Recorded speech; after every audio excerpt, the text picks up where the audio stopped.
Good morning, everyone. I am Robin Budish. I am the Executive Director of Transit Choices. We are a grassroots coalition advocating for equitable, efficient, and safe multimodal public transit in Baltimore and beyond. And it is our pleasure to have you with us today for our very last Transit Choices meeting of the year. It's hard to believe, but we are delighted to close out the year with a wonderful presentation, very relevant and informative. So I would like to introduce our guest speakers for today.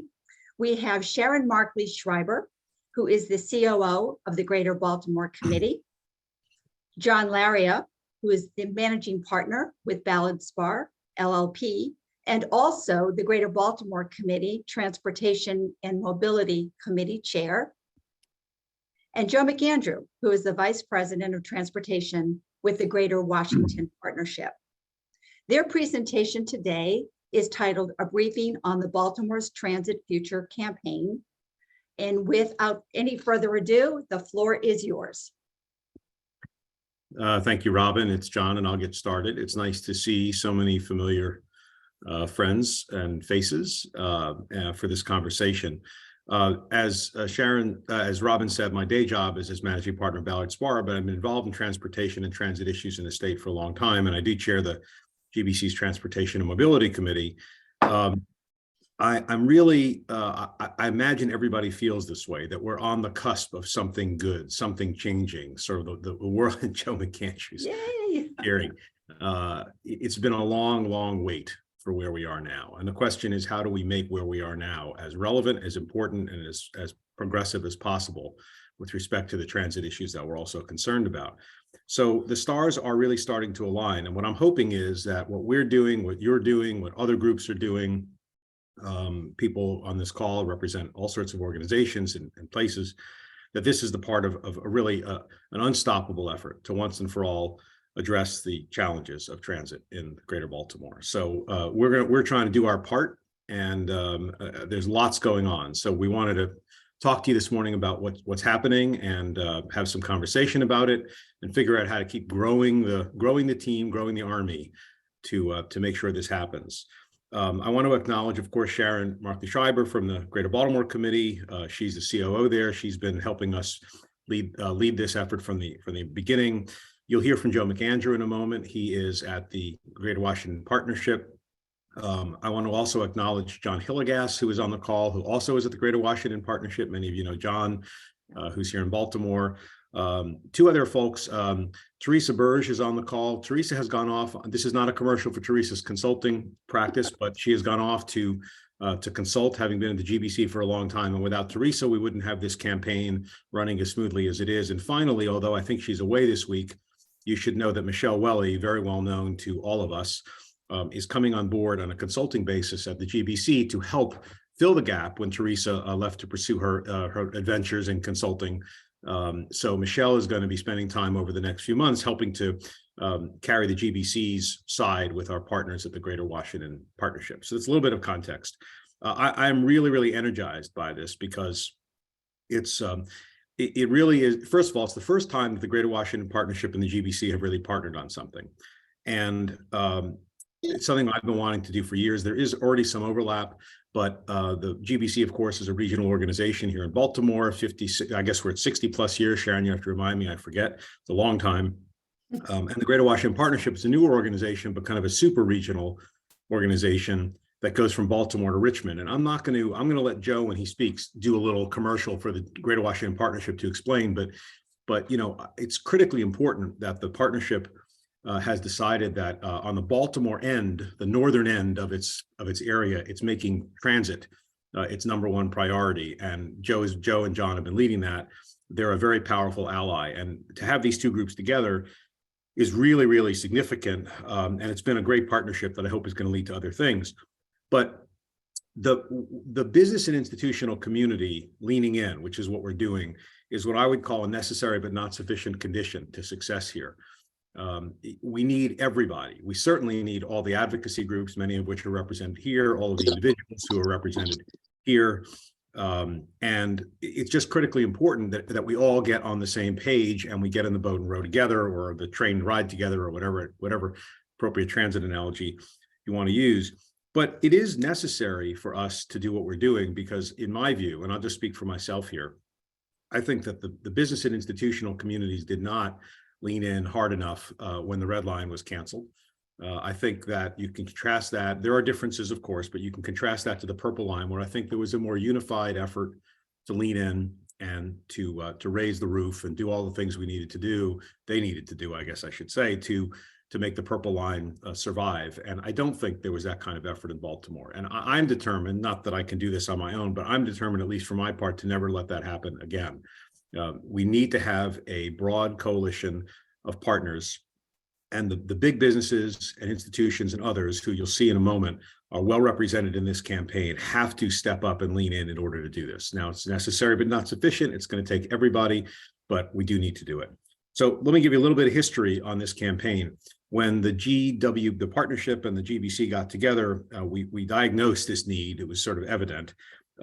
This is the two organizations sort of co-captaining this effort. As you'll see when we get to the slides in a moment, we have now 60 plus organizations, and still growing, some of which are advocacy organizations. I know Transit Choices has signed on, CMTA has signed on, others have signed on, but the vast majority of the organizations are businesses, in some cases very big businesses, very big institutions, healthcare systems, universities, et cetera, who together represent, we should do a count at some point, tens and tens and tens of thousands of employees and others who are just trying to get from place A to place B, and who are trying to get to work. And if you go to the, you'll see that there's a website. GBC has a website, and the partnership has sort of a parallel website.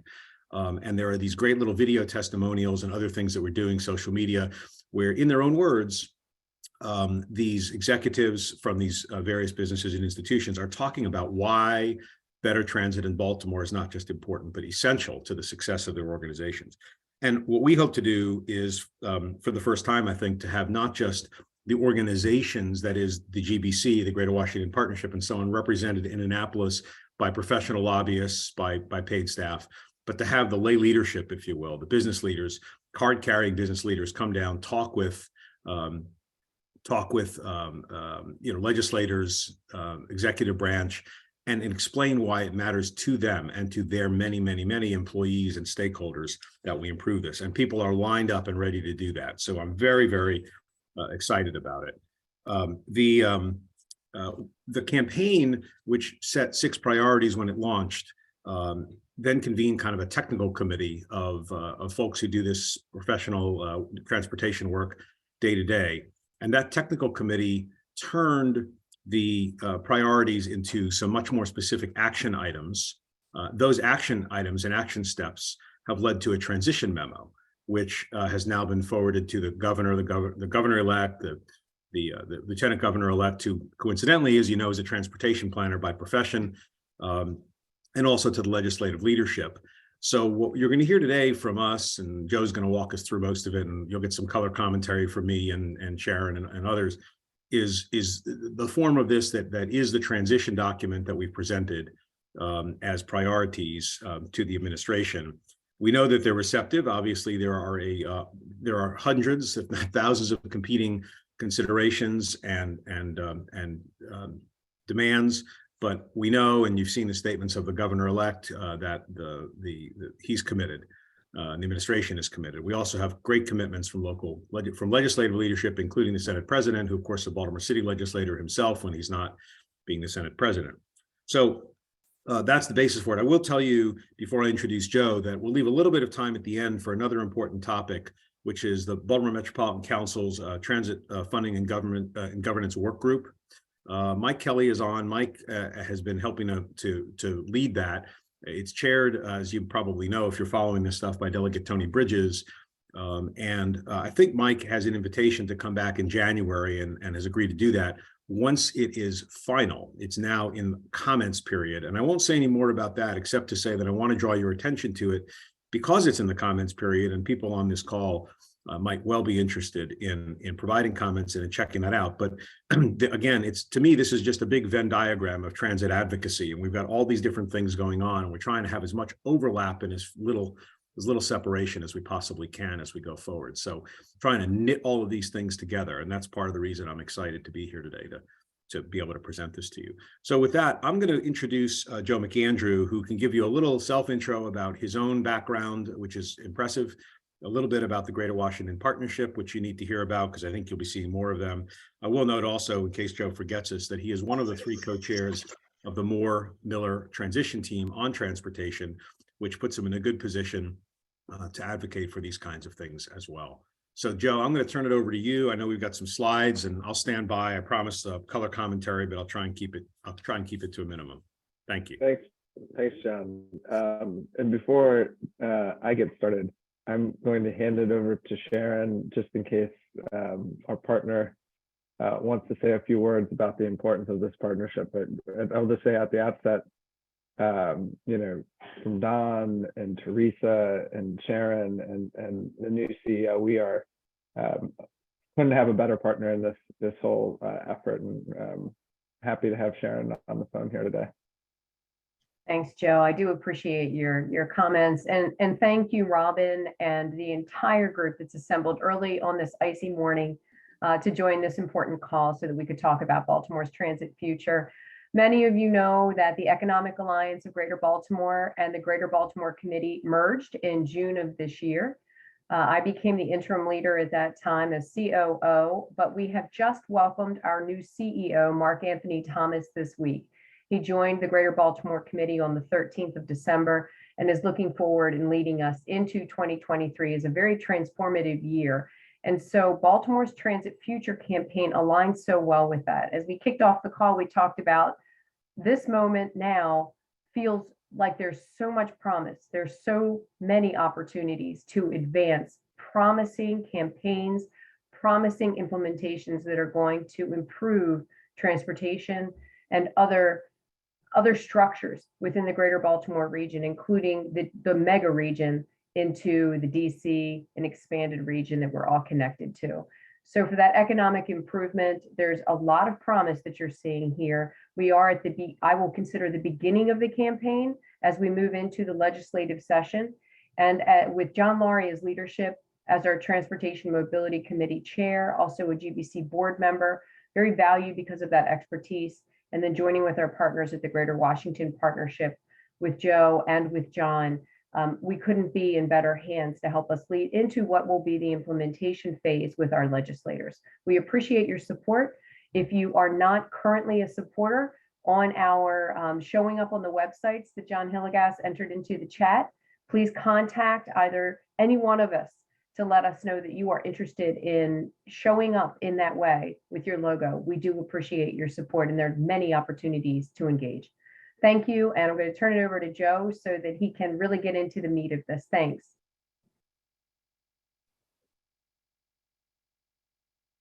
Thanks, Sharon, and thank you, Robin and Jimmy, for being great partners. I'm working remote in a small apartment, and so you might get a little free legal land use advice from the other room during this morning's call. My apologies at the outset. So as John indicated, we've been at this really for about a year now, kind of setting the strategy and working together, collaborating to try to raise the profile of why transit is important, raise the understanding for why transit in Baltimore is not hitting at the right level with the business community, the anchor institutions, and the civic leaders, and then trying to create a go-forward strategy that we can all get behind. And that's what we've rallied around, calling it Baltimore's Transit Future. Come on, slide. Oh, you forgot the Joe McAndrew partnership introduction. Okay. So I think people should hear that, because I do think it's important. I will do that as I'm working to try to figure out how to get these slides to, there we go. Yeah, so John, I appreciate that. The Greater Washington Partnership was formed in late 2016. It's a civic alliance of some of the largest employers stretching from Baltimore to Richmond. That came together with the understanding and appreciation that, for our region to hit its full potential, we are very fortunate at the scale that we're talking about, the third largest economy in the country, seventh largest in the world. We have tremendous assets to build on, but we oftentimes don't sell ourselves at that scale. We oftentimes don't work together to see through big things that are important for regional benefit, whether it be infrastructure, workforce skills and talent. We've got an immensely diverse and skilled workforce, but educating and creating that pipeline for our employers to grow is important. And then finally, making sure that whatever we do is done in an inclusive manner. Those are the three areas of focus for the partnership. And we're fortunate to have board members like President Daniels, Bill Stromberg, Ken Samet, Kevin Plank, and folks all the way down to Dominion Energy, Capital One on the board, helping drive and support our activities. We try to stay focused on a few core areas, but we do this in partnership with our friends throughout the region, whether it be business entities, business organizations, nonprofit advocates, or labor unions. As long as we're seeing a shared outcome, we try to set the table or join a table to drive at solutions. And I think that we have here with this transit campaign solutions that are actionable. We've been at this now for about 6-7 months, that people are rallying behind. And I think one thing that I've learned in my career is that the more people that we can get into the tent, pushing together, rowing in the same direction, we're going to be far more successful, far faster. Sometimes you have to get lucky and have the right people win elections and take office at the right time to be partners with you, but you also have to be in position to strike when that opportunity comes. And I think that many of us have been working on this for many years. And I think that we're excited about what we can do together. So here you can see the 6 priorities that Baltimore's Transit Future campaign supports and identified when we launched this effort in June. Everything from the first 2 and third, really you can't build a system on a foundation that is shaky and wobbly. So we've got to make sure that we've got adequate staffing to run the service. We've got to make sure that the service is in a state of good repair and doing near-term opportunities like better connecting regional job centers with frequent, reliable bus service as best one can. Making sure that our regional policy and governance framework is up to snuff to be able to deliver success. And then we need to ultimately make sure that we've got a plan in place for growth. We need to make sure that we're leveraging our regional rail assets, and then making sure that we can leverage the investments with equitable transit-oriented development as best one can. Here you can see the list of supporters. These are large employers coming together, not just supporting with the logo, but also raising their hand and asking what more they can do. And I think that's going to be important, not just say in 2023, whether it be a General Assembly activity or an executive activity with the incoming governor-elect and lieutenant governor-elect, but we're going to need these folks for the staying power, right? Infrastructure isn't built in a night. It's going to take years of planning and years to execute. And we're going to need these folks at the table helping see that through. So we've been at this, launched in late June, focused on raising the profile and securing the support from the region's leaders, both elected, nonprofit, business side, really focusing in on how we can create that transformative change agenda so that we can focus in on getting some near-term wins, raising our collective expectations, and giving us all something to chase. So we, on that latter item, that collective change agenda, we created a technical committee of supporters from the coalition over the summer.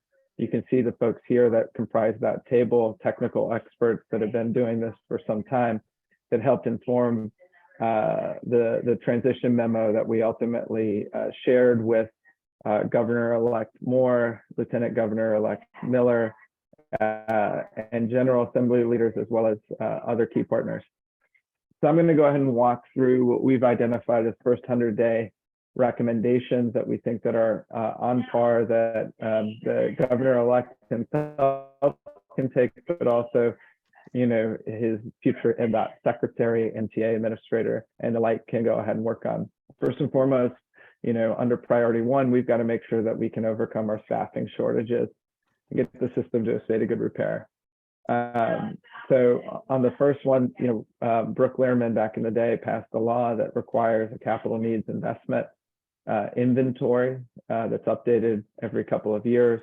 The latest inventory shows that we, over a 10-year period, need to invest an increase of about $89 million over baseline, just to be able to get the system to a state of good repair, a manageable state of good repair. So we are using that number here, you know, that's a key goal. We also need to prioritize operator retention and streamline hiring timelines, just to make sure that we can run the service that we're paying for today. This is a national challenge. This is not just a Baltimore MTA challenge or a LOTS challenge. And so, you know, leadership from the future administration is going to be really important there. But I think many folks have seen the news in the last week or two on the study done on the staffing inadequacies over at MDOT MTA. It really stretches across all departments there, from frontline to management to planning and design. Even if they filled all of the jobs that are currently open, they probably don't have enough what's called PINs, approved budget FTEs, to be able to run an effective system at the scale that we're talking. And so this is a statewide issue, it appears, across many agencies, and we've been informed by the General Assembly leadership that this is going to be a priority for them, staffing up across the state government. So we're optimistic that we will receive a plus up here as well. Next, we need to take action in the near term, right? We've got to build momentum to better connect our region's job centers. We have current job centers that are served, but maybe with infrequent service, or service that doesn't come all day. We have job centers that have no transit service, like Columbia, Fort Meade, and the like. These are major job centers that would benefit. And so what can we do in the near term to increase service? An item that we heard over and over again was, you know, a near-term win would be prioritizing light rail service on Howard Street, addressing the conflict that happens around buses crossing over as well on an east-west fashion is important, but that's an item that we think that could happen in the near term.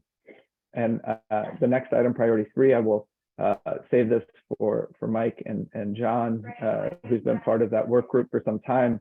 We're excited to support, and you know, I think we can all talk through and through about the challenges and the benefits of the current system.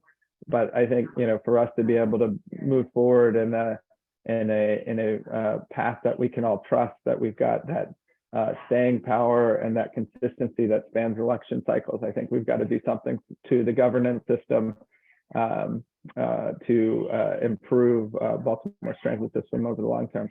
The next item, we need to look at removing the inflationary metric that increases MTA's fares that was set in place as part of the 2013 funding deal.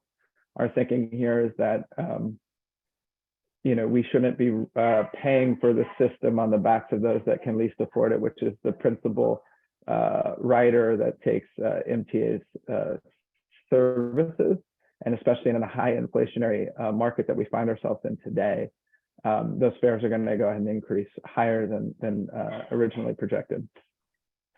Next, we've got to think about creating and executing a 10-year rapid transit program. Baltimore has not built a new service in 25 years. We are at the early stages of planning an east-west and north-south growth, and BMC is doing good work and also studying additional corridors throughout the region. But I think we need to conceptualize, take the Central Maryland Rapid Transit Plan and actually move it into a pretty bold, progressive 10-year vision of what we can do with the funding that we have, or the additional funding we need to realize a truly game-changing effort. You know, Governor-elect Moore made a big move last week. I think if you didn't see, Google Westmore Bloomberg red line. You know, we're excited with that announcement. I think how that comes together is going to be important, but we're all going to need to support that if we're going to move hastily through the process and put it back into the federal capital improvement program. I'm going to move on to number 5, regional rail.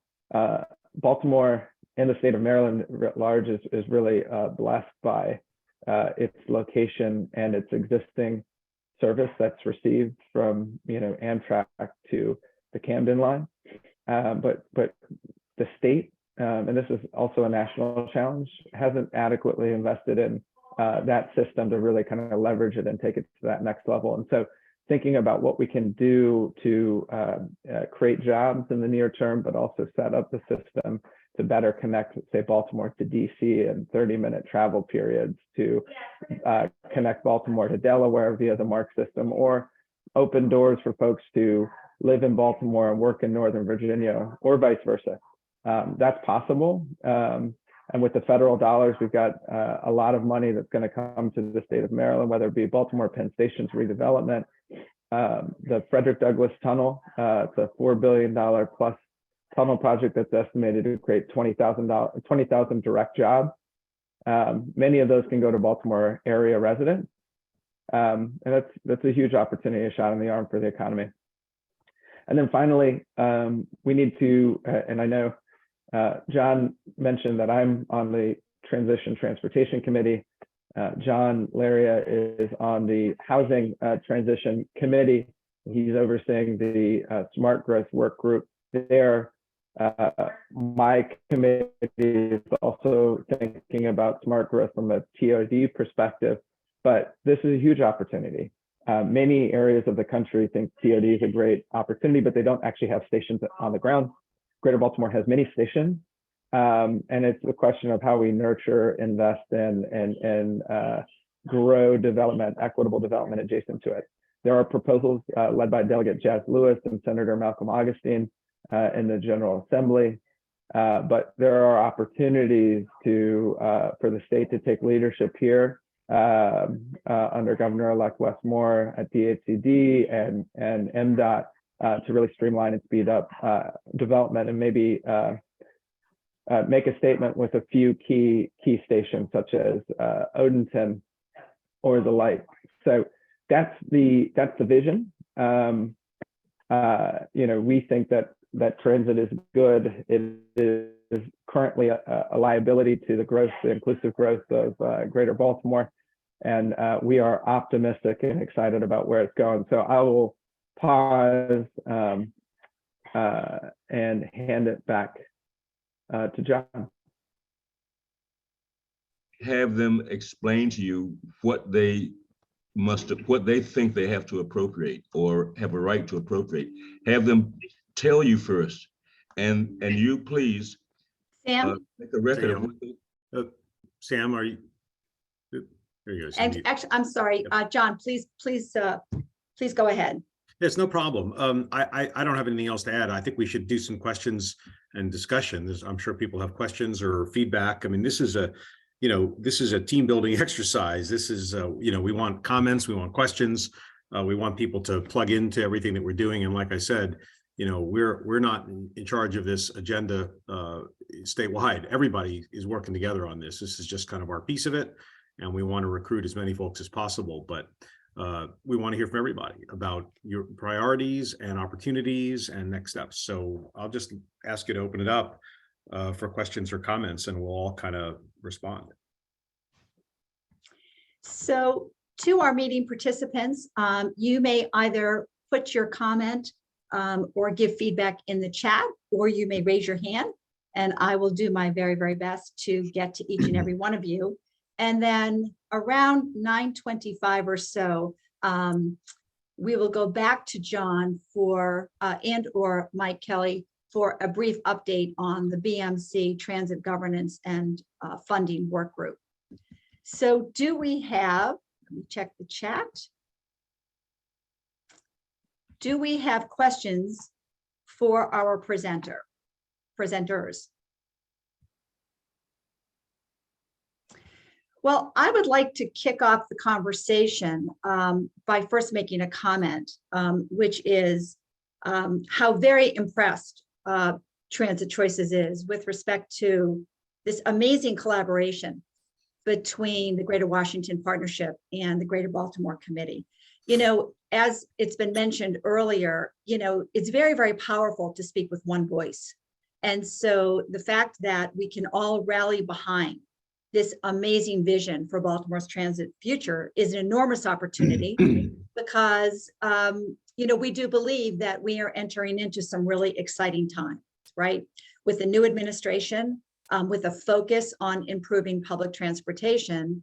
And it's something that, you know, Baltimore and the region desperately needs. So Transit Choices is here to support your efforts in any way that we can, whether it is to amplify the message, you know, let people know how incredibly important it is to get on board and to join this very, very important cause. So thank you, all of you, for that, you know, the presentation, which I thought was relevant, very interesting. We will make it available to the Transit Choices meeting participants at the conclusion of the meeting, as well as the recording. So let's go to Klaus.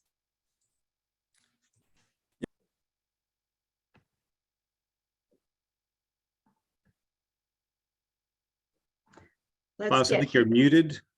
You are muted. I pressed the button, but it didn't respond. Okay. There you go.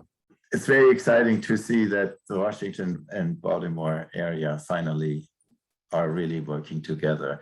So talking about this regional collaboration and looking at these 6 priority points, I wondered whether that really larger regional collaboration should be further strengthened. So from the transit user's perspective, the Washington system and the Baltimore system don't really interface properly, and neither do the lots. So these local transit operations that the various jurisdictions have. And I think that should be strengthened in the 6 priority points. There should be something about an integrated ticket system so that with one ticket you can travel in both regions and on all lots, and that the interface between the different systems and their services are better coordinated so that you can travel from one to the other in a seamless fashion.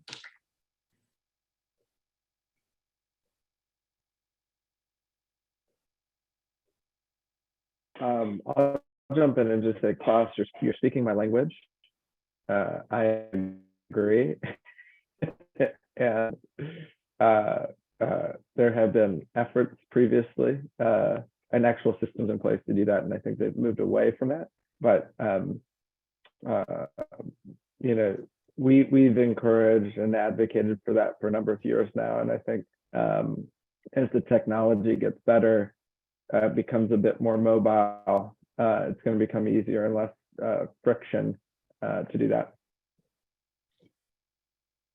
Thank you. Mike?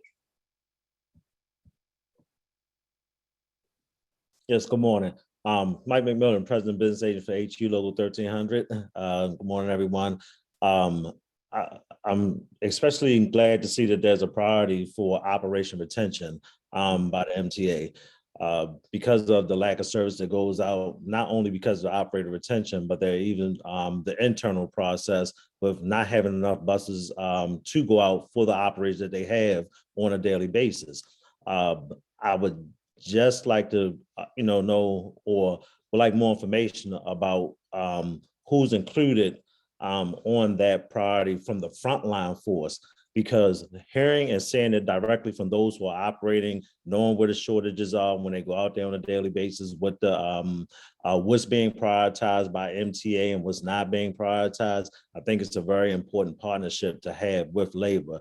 Mike Kelly and Delegate Bridges has offered a seat in which I have on that board with the BMC work group. And I think it was a great collaborative effort, and I really appreciate the work and also seeing the work that they do for transit here in Baltimore and what needs to be done, along with some other advocacy groups that we work with.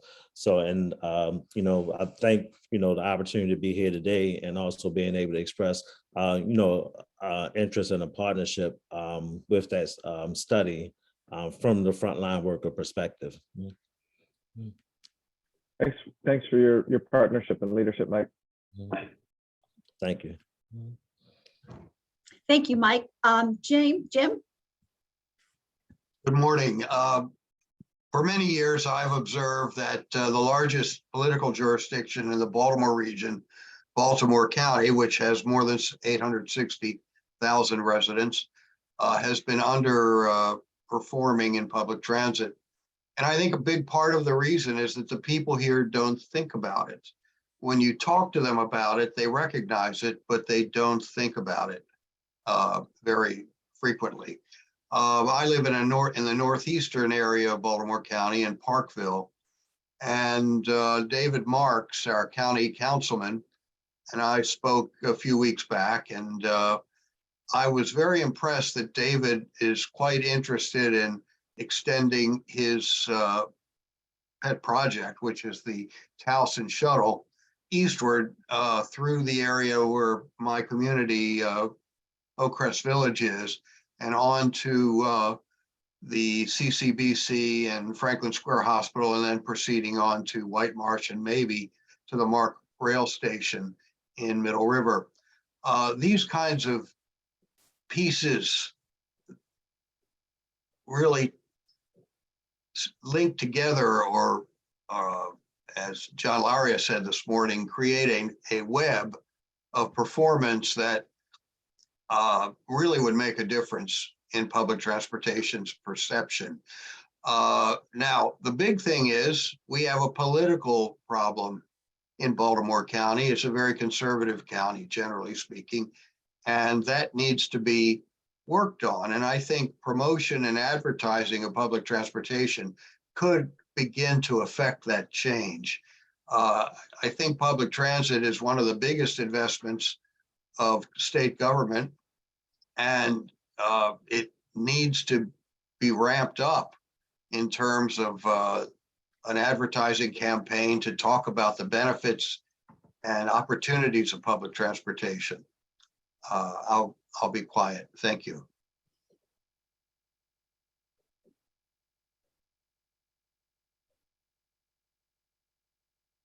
Are there any responses from the presenters to Jim, or shall we move on? Jim, I appreciate your comments very much. One of the aspects of this campaign is communicating with our county executives and with leaders across the Baltimore region. And in doing so, our goal is to create shared values behind transportation. And for each one of our jurisdictions, as you can imagine, in Greater Baltimore, there are different priorities, varying priorities. But I believe that when we find shared values, that we're able to make progress. And so it's not, in many ways, this is not a short game, this is a long game. And it's also built to transcend political cycles. And that's important. And the partnership and the Greater Baltimore Committee believe that this is something that will remain a priority for many years.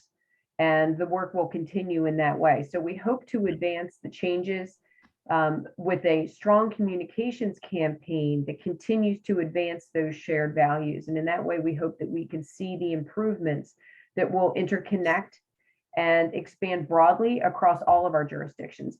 Baltimore County is very unique in how it embraces Baltimore City on all sides. And so it is important that we have that kind of connectivity. And we believe that again, advancing shared values is going to be one of the ways that we can impact the changes that you suggest and that you've identified. So thank you for those comments. Jim, I just, in response, I guess I would just say that while the county is certainly sort of maybe somewhat conservative in overall character, I think the administration there is quite progressive. And, you know, maybe it's deliberate, but I think we could not have not asked for better cooperation from the county executive and the Baltimore County government as we put this together. We're trying to develop a public-private partnership around this. You'll see that the county executive has endorsed the campaign, has provided talking points, provided a little video snippet. So, you know, it's going to take some time as the county sort of gets, you know, figures out sort of what it can do and what its priorities are. But I've been extremely pleased with the commitment and the statements of intention that we've gotten.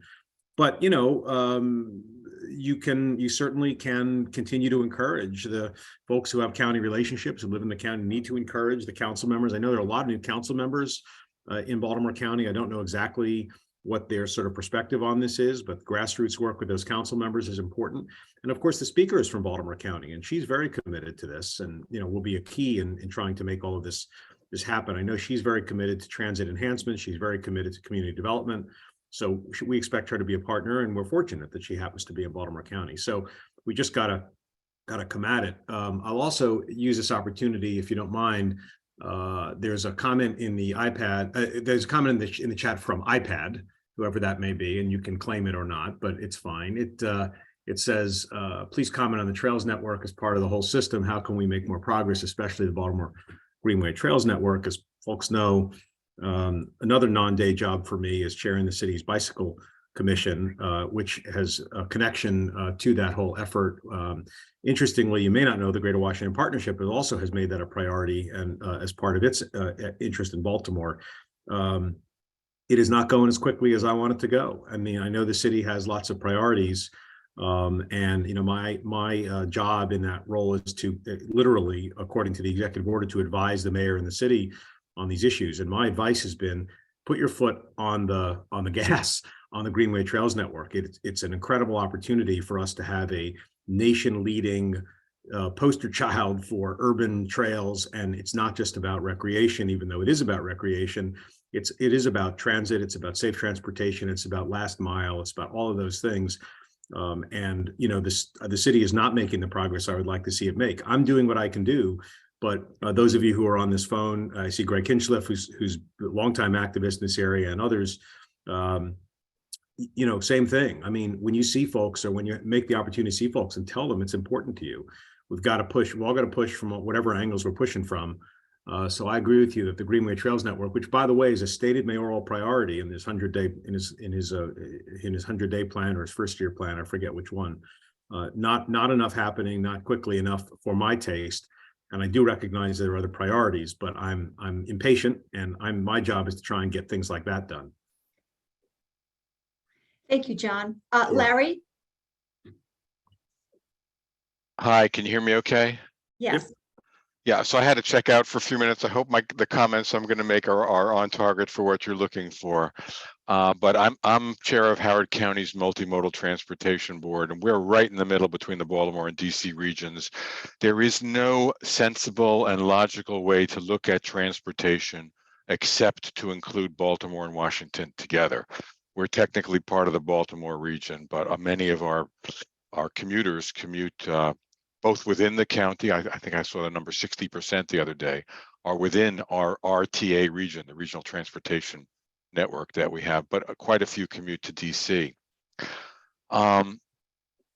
We need better regional coordination and off hours reverse commute transit. We have a lot of jobs. We have good jobs here in Howard County that people in the metropolitan regions cannot get to because of the way the system works. It works in the previous century model of 9 to 5 workers commuting into the cities.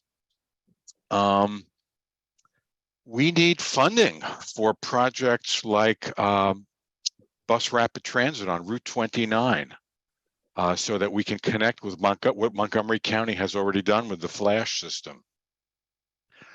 We need funding to coordinate the systems better. We have I'm preaching to the choir. We have a fractionalized system with individual parts that don't really work together. And I guess I would look for the MTA to take a hard line with the State Highway Administration. They are building roads and intersections in our county and not following their own complete streets commitments, and they're making it impossible for a bus stop to ever exist, impossible for people to walk or bike on the state roads. I think we have an ally in Brooke Lehrman. She came to the Transportation 101 reunion last week that's sponsored by the Central Maryland Transit Alliance. And she said that she's possibly open to enforcing contracts so that SHA cannot let contracts that that do not meet our own statewide commitments for multimodal complete streets. I'd like to see that. I'll stop at this point. Thank you, Larry.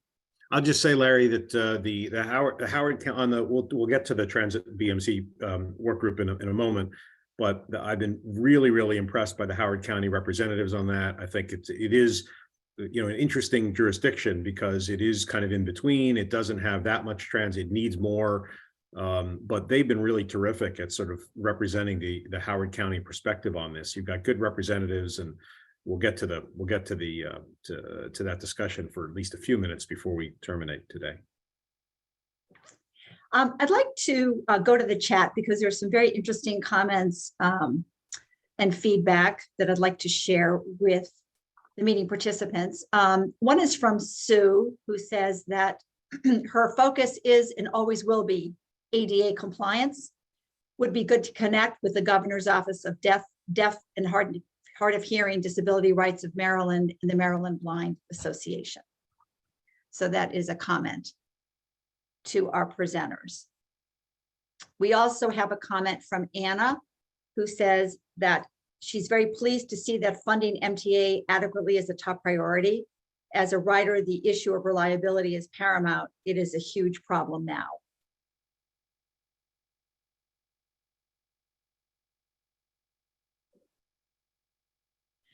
Klaus writes that MTA service reliability is highly dependent on transit delivery to be a well-oiled machine, i.e. repair, supervision, and fleet readiness. So it's not just operators in rolling stock. As John Laria has said, upstream improvements are sorely needed.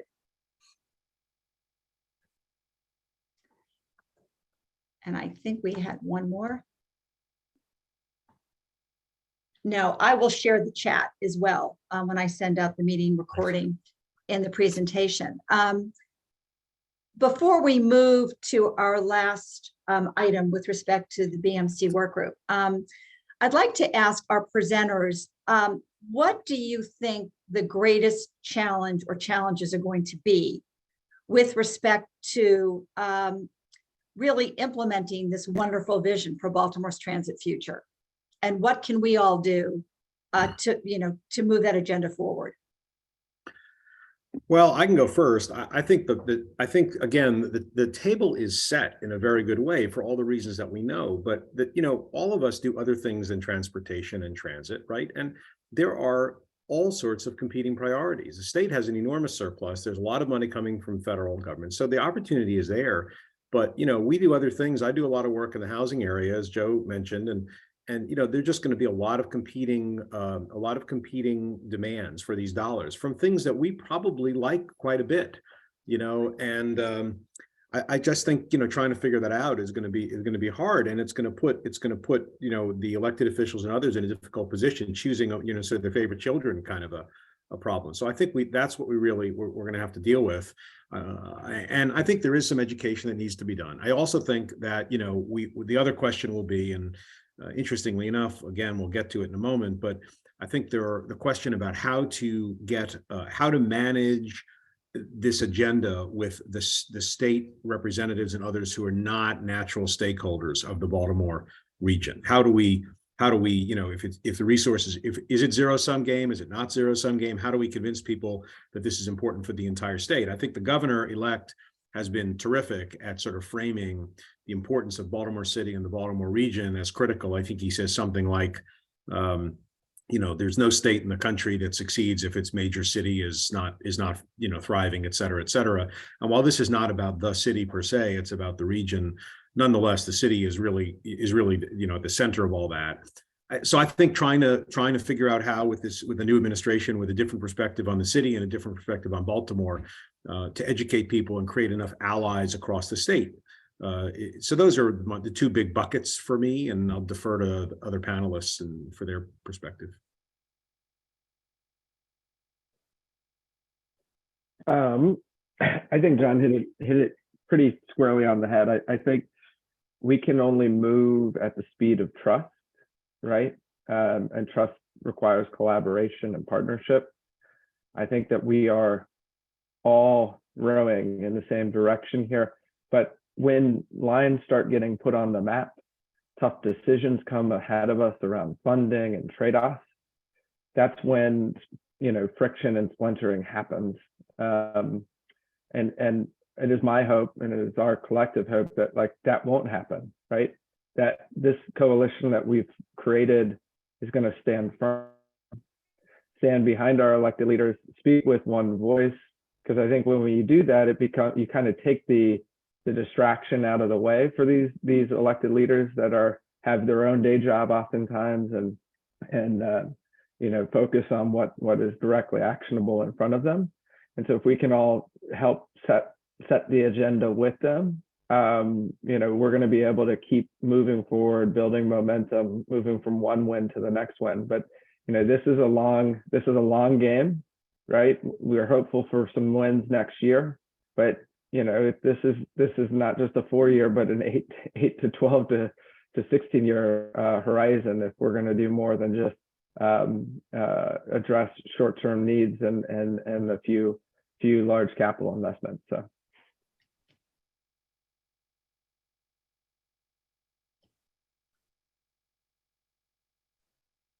I don't know if others that may do it, but others should certainly feel free to. Sharon, if you have anything you want to add, please feel free. No, this has been a great conversation. We do appreciate everyone's feedback.